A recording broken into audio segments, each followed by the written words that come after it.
Bonjour à tous, bienvenue sur My Travel Project. Dans cette nouvelle vidéo, je vais te parler d'Islande parce que du coup, si tu n'as pas suivi, fin décembre, je suis partie en Islande en famille. Donc c'était un voyage de genre un petit peu moins d'une semaine, donc c'est vrai que c'était assez court pour visiter l'Islande, donc forcément on a visité qu'une toute petite partie. Et donc aujourd'hui je vais te parler de ce voyage, donc de l'itinéraire, des visites qu'on a faites, du logement, des transports. Alors par contre il y a forcément des choses que je vais pas pouvoir forcément traiter en profondeur, tout simplement parce que entre un voyage en famille où c'est pas moi qui ai tout organisé versus un voyage solo ou un voyage que je fais moi de mon côté, bon, il y a forcément des petites différences d'organisation.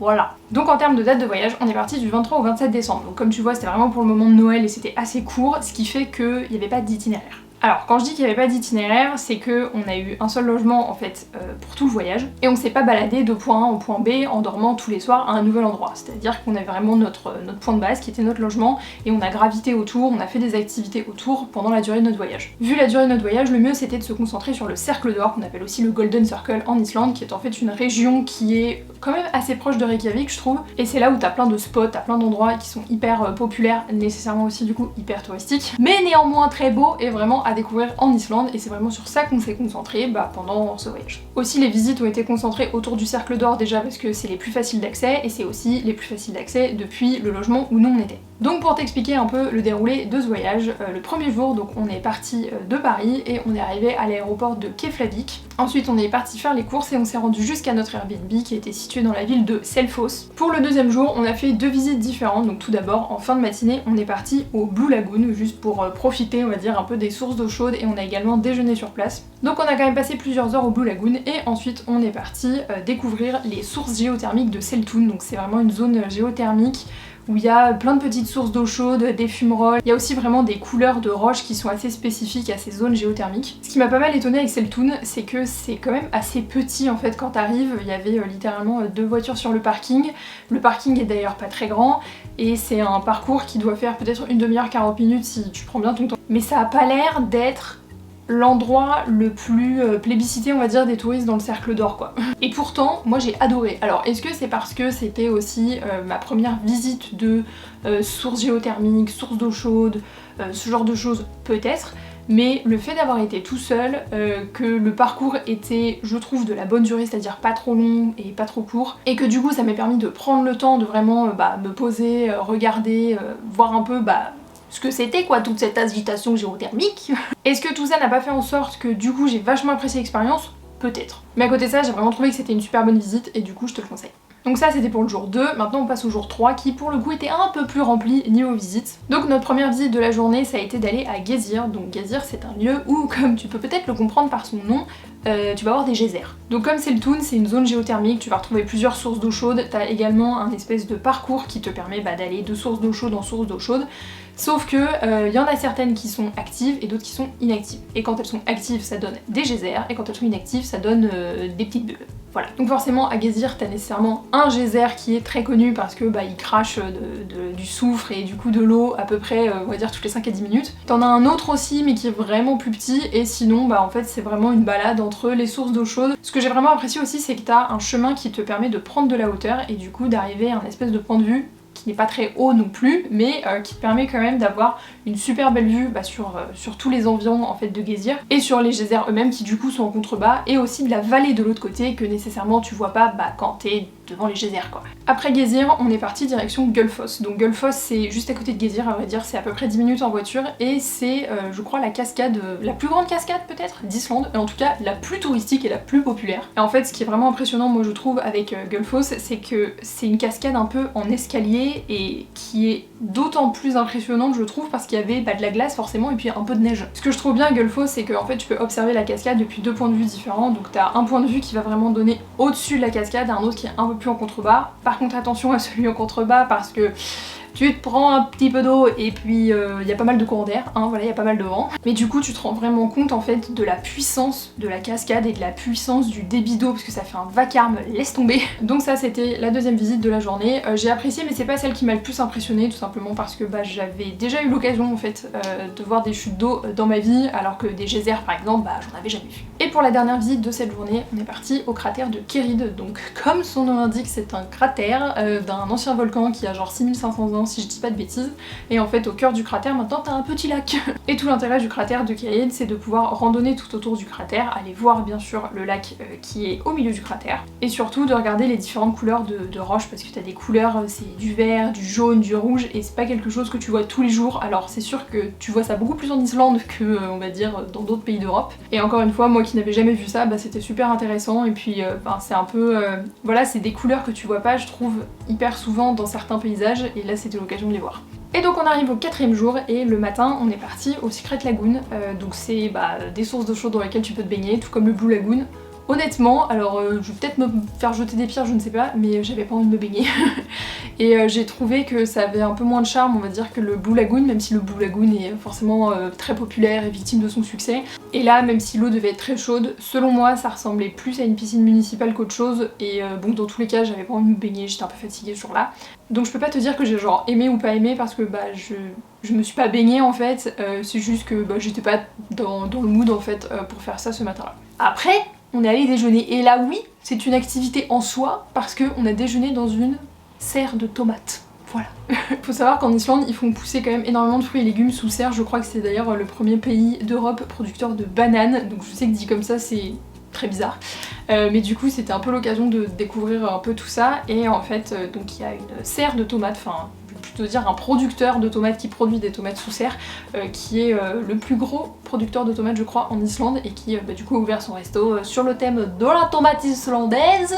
Et pareil, c'était une autre expérience, et c'est vraiment drôle parce que tu déjeunes littéralement, t'as les plants de tomates juste à côté de toi, toute la lumière est jaune parce que forcément t'es dans une serre. Il fait quand même aussi relativement chaud et relativement humide, et c'est pas trop ce à quoi tu t'attends quand t'es en Islande en plein hiver, tu vois, mais c'était vraiment cool, donc je te mettrai le nom dans l'écran en même temps que je te parle. Et après le déjeuner dans cette fameuse serre de tomates, on a pris la direction du parc national de Thingvellir. Je ne sais pas le prononcer parce que c'est une lettre que je ne connais pas.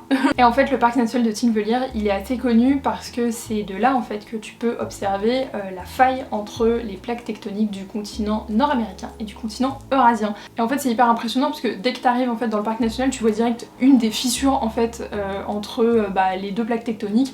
Tu vois pas à proprement parler la faille entre la plaque tectonique nord-américaine et la plaque tectonique eurasienne, parce que la faille en question elle fait 7 km de large. Et en fait tu marches dedans tout le temps, donc tu le vois pas à proprement parler, mais tu te rends compte vraiment des fissures et des cavités en fait, ce qui est assez drôle quoi, parce que je m'attendais pas à voir ça. En fait dans le parc national de Thingvellir t'as beaucoup de choses à voir, donc t'as notamment les failles entre les deux plaques tectoniques, t'as des cascades. Si t'as envie tu peux même faire du snorkeling dans la fameuse faille de Silfra, où tu vois à proprement parler la fissure quoi. À côté de ça les paysages sont magnifiques, enfin tu vois mais tellement loin, enfin c'est fou, j'ai trop aimé.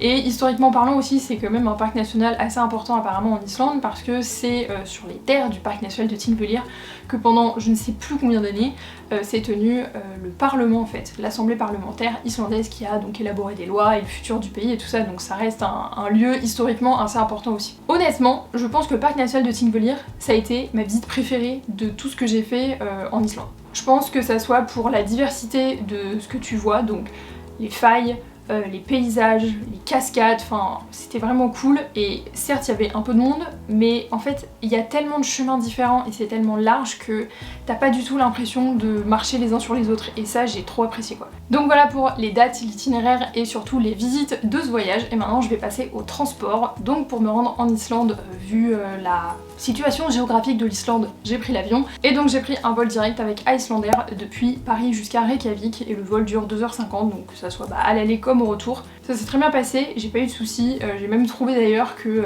tout le processus en fait à l'aéroport, surtout en Islande, était tellement plus facile, c'est plus fluide qu'en France, et bref. Petite turbulence au retour, je dois dire, mais bon, j'ai envie de te dire, c'est pas trop de la faute d'Icelandair, tu vois. A savoir aussi qu'avec Icelandair, j'avais un bagage en soute inclus, mais que moi je ne l'ai pas utilisé, surtout vu la durée de mon voyage, genre bagage en soute, selon moi, il est peut-être un peu de trop, tu vois.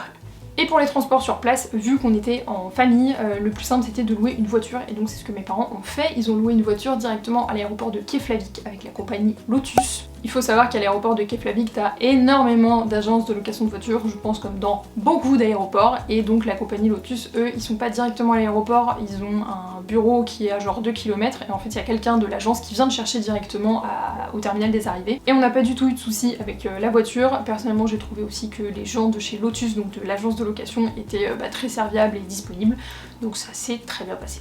Voilà pour les transports, et maintenant on va passer au logement, et ça va être aussi assez rapide parce que vu la durée de mon voyage, bon, on n'a pas non plus 25 logements à décrire. Donc pour le coup, mes parents avaient pris un Airbnb à Selfoss, donc qui est une ville un peu au milieu de la zone du Cercle d'Or. C'était un Airbnb qui était super grand d'ailleurs, genre pour 8 personnes, et en fait il était un peu au milieu de nulle part, dans le sens où il était à genre 15-20 minutes à peu près de Selfoss. Il était face à une rivière ou à un lac, je sais pas trop. Il était vraiment grand, propre et fonctionnel, et l'hôtel Airbnb était quand même assez disponible parce qu'au bout d'un moment on a eu un problème de clé et il a quand même réagi, je trouve, assez rapidement. Le seul petit bémol à la limite, et encore c'est pas de la faute du Airbnb, c'est que vu le peu d'heures d'ensoleillement qu'il y a dans la journée au mois de décembre en Islande, on n'a pas trop pu profiter de la vue depuis le Airbnb, parce que littéralement quand le soleil il se lève à genre 10h30 du matin, en général t'es parti avant histoire que tu puisses arriver dans les endroits que tu veux visiter quand il fait jour. Donc toutes les heures de jour qu'on avait, et dans une journée il y en a peut-être 5, 6 grand max, évidemment on n'était pas au Airbnb, donc à chaque fois on partait il faisait nuit, on revenait il faisait nuit, donc on a vu vite fait la vue, mais genre pas en pleine journée, tu vois. Mis à part ce Airbnb, on a eu aussi un autre logement qui était pour le dernier soir, et ce dernier logement c'était un hôtel directement situé à l'aéroport de Keflavik, parce que notre avion le lendemain était à 7h35, et c'est l'hôtel qui s'appelle Aurora Hotel. Littéralement, cet hôtel ne sert qu'à ça, c'est-à-dire les gens ils viennent, ils dorment, et le lendemain ils ont un avion très tôt à Keflavik. Par contre j'ai trouvé qu'il était très bien, il était propre, il était confort, il y avait petit déj compris le matin à partir de 4h30 du matin, donc pour le coup c'était vraiment la bonne solution de dormir directement à genre 500 mètres de l'aéroport de Keflavik la veille au soir. Donc voilà pour le logement, et maintenant je vais passer à la partie budget, et tu vas être un peu déçu parce que je ne vais pas du tout te donner un budget complet comme j'ai pu le faire pour mes autres voyages en Slovénie, en Italie et tout ça. Voilà. Je vais pas te mentir, mais vu que c'était un voyage en famille, il y a beaucoup de choses que mes parents ont payé pour tout le monde. Et du coup je ne connais pas le montant de certains postes de dépenses, genre transport, logement et tout. Désolée, je vais pas pouvoir te renseigner. Donc voilà, je vais être assez honnête, mais c'est mes parents qui ont quand même généreusement payé une bonne partie, si ce n'est pas tout le voyage, pour ma famille et moi, et du coup je peux pas trop te donner d'idées de budget. Par contre, j'ai quand même noté quelques petites idées de prix, si ça peut t'aider peut-être pour ton prochain voyage en Islande. Par exemple, l'entrée au cratère de Kerit, c'était 400 couronnes islandaises par personne. L'entrée au Blue Lagoon c'était 46 € par personne, mais il y a aussi des formules à 59 € et jusqu'à 388 € si tu te sens très fancy. En moyenne dans les restaurants, genre si tu prends en place c'est à peu près 20 € tu vois. Et au parc national de Thingvellir, le prix du parking c'était, dépendamment de la taille de ta voiture, entre 750 et 1000 couronnes islandaises. Et un truc à noter aussi niveau budget, c'est que la plupart des sites qu'on a visités dans le Cercle d'Or étaient tous gratuits, donc là mis à part le cratère de Kerit, le Blue Lagoon, mais sinon tous les autres sites, donc Gullfoss, Geysir, l'entrée au parc national de Thingvellir c'était gratuit. C'est quand même à noter si tu veux essayer d'estimer ton budget pour ton futur voyage en Islande. Et pour finir cette vidéo, je vais répondre aux questions que vous m'avez posées sur Instagram, j'en ai eu quand même quelques-unes, et la première que j'ai eue c'était « J'aurais trop envie de tout voir pour y passer que 15 jours, comment tu as pu faire des choix ?» Donc je suppose des choix en termes de visites et de régions en fait en Islande. Je n'ai pas fait de choix. Je vais être assez honnête, mais moi j'étais jamais partie en Islande, mes parents étaient déjà partis en Islande, du coup ils savaient déjà, on va dire, les points un peu incontournables à voir, à faire et à découvrir quand tu viens en Islande pour la première fois, et surtout quand t'as assez peu de temps sur place. Et du coup je me suis complètement laissée guider par mes parents. C'est cool parfois de temps en temps de ne rien prévoir et de te laisser un peu prendre par surprise, surtout qu'en fait je connaissais rien de l'Islande. Donc dans tous les cas pour moi tout était un peu une découverte et forcément j'allais pas être déçue quoi. Donc après je suis assez d'accord sur le fait que y a quand même beaucoup de choses à voir en Islande, parce que bon je me suis quand même un minimum intéressée à lire des guides, à regarder un peu des blogs et tout pendant notre voyage. Mais je pense qu'il faut pas essayer de tout voir, parce que au contraire tu vas plus courir qu'autre chose et finalement tu vas rien voir. Par contre ce que je peux peut-être te conseiller c'est de lister vraiment les paysages que tu vois qu'en Islande ou que dans ce type de pays aux paysages assez volcaniques et tout ça. Genre par exemple les paysages volcaniques, voir des volcans, tout ce qui est geyser, sources géothermiques. De lister aussi quelques expériences qui sont typiques de l'Islande. Donc par exemple te baigner dans des sources d'eau chaude, faire du snorkeling dans la faille de Silfra, ce genre de choses, ou de sélectionner un parc national, une ville, une région et te concentrer là-dessus, comme ça tu seras pas déçu parce que tu auras quand même une diversité d'activités que tu auras faites. Et je pense qu'en sélectionnant comme ça les différentes activités, les différents paysages que tu peux voir et que tu peux faire, bah du coup tu seras pas déçu parce que tu auras vu une diversité de choses. Après j'ai la question, est-il facile de parler leur langue? Alors à première vue j'ai envie de te dire que non. Déjà parce qu'il y a des lettres dans leur langue que je ne connais pas, donc nécessairement je ne sais pas les prononcer. Et puis à part ça, les Islandais ils parlent très bien anglais, donc finalement tu te retrouves à parler anglais. Voilà. Est-ce que la nourriture est bonne? Alors j'ai envie de te dire que oui. Mais j'ai pas goûté vraiment des trucs super islandais parce que bah on était au moment de Noël et on était dans un Airbnb, donc bah on a fêté Noël, on était au Airbnb pour, pour tous nos dîners d'ailleurs, donc c'était surtout au déjeuner qu'on pouvait potentiellement goûter des spécialités islandaises. Quand on était dans la serre de tomates, c'était pas trop des spécialités islandaises, c'était des plats assez basiques mais à base de tomates. J'avoue que pour le coup, j'ai été un peu mauvaise élève. Parce que je crois que j'ai goûté aucun plat islandais. Genre le skier que t'achètes en supermarché, ça compte pas, tu vois. Mais ce n'est que partie remise. Je me dis que je retournerai en Islande et là je goûterai tous les plats de la carte. Tous les plats islandais. Est-ce qu'il y avait beaucoup d'endroits inaccessibles en cette période de l'année? Alors, non. Dans le sens où tous les endroits qu'on a voulu visiter, on les a visités, donc ils n'étaient pas inaccessibles. Par contre, je tiens quand même à dire que moi tout était accessible, mais j'y étais en plein mois de décembre et il y avait zéro neige. Donc je pense que tu pars en plein mois de décembre quand il y a plein de neige, il y a forcément des choses qui sont inaccessibles. Je pense que j'ai eu de la chance sur le temps, on va dire, sur la météo, parce que vu qu'il n'y avait pas de neige, forcément j'ai pas eu de problème d'accès à certains sites. Je pense que tu pars peut-être en plein mois de février ou genre une autre année où il y aurait eu des grosses neiges en plein mois de décembre, ça aurait été différent.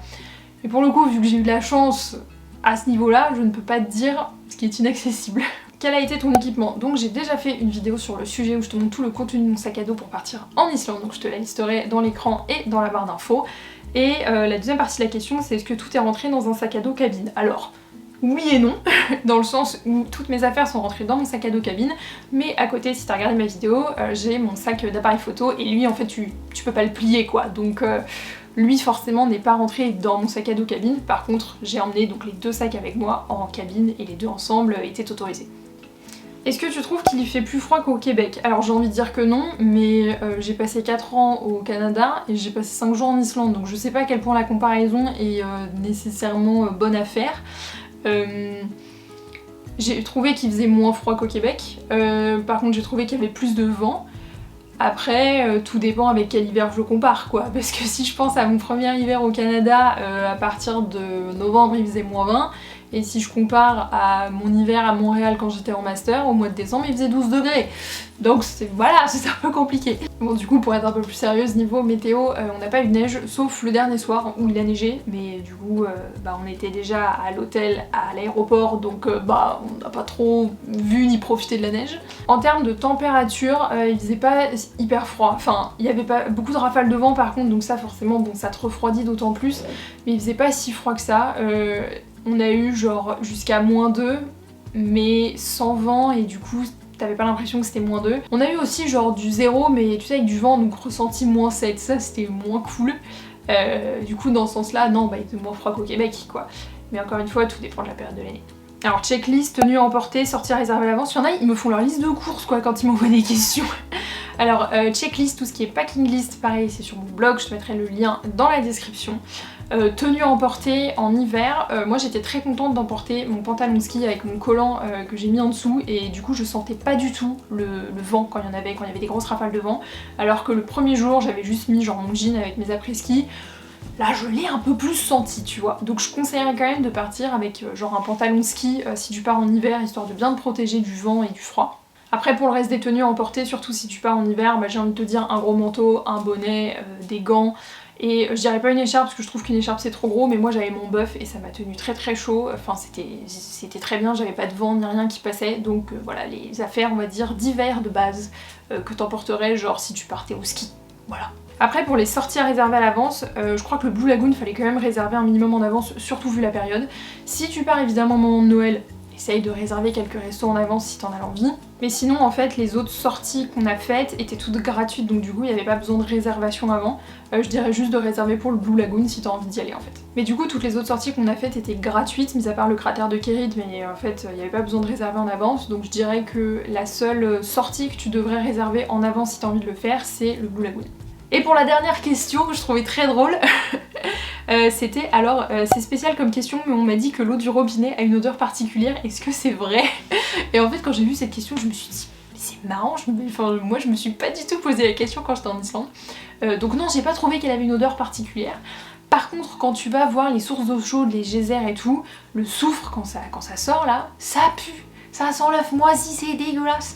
Donc je sais pas si c'est cette odeur là dont on te parlait, c'est Chloé. Je sais pas si c'est ça dont on te parlait, Chloé. Mais j'ai pas trouvé que l'eau du robinet sentait quelque chose en fait. Et je me suis pas posé la question. Mais je trouvais pas qu'elle sentait quelque chose. J'espère pour toi que quand tu iras en Islande, ça sentira pas l'odeur de soufre à la base de pourri là dégueulasse, parce que ça c'était vraiment dégueu. Donc voilà, c'est tout pour cette vidéo sur mon voyage en Islande, donc sur les visites que j'ai faites, le logement, les transports, vos questions. J'espère que ça t'aura plu, que ça aura pu quand même te donner certaines infos pour ton prochain voyage en Islande, même si contrairement à mes autres vidéos, je t'ai pas fait un budget complet et bien détaillé. Bien sûr, si t'as d'autres questions par rapport à ce voyage en Islande, n'hésite pas à me les dire en commentaire et j'y répondrai. En tout cas, j'espère que ça t'aura plu et nous on se retrouve bientôt dans une prochaine vidéo. Ciao!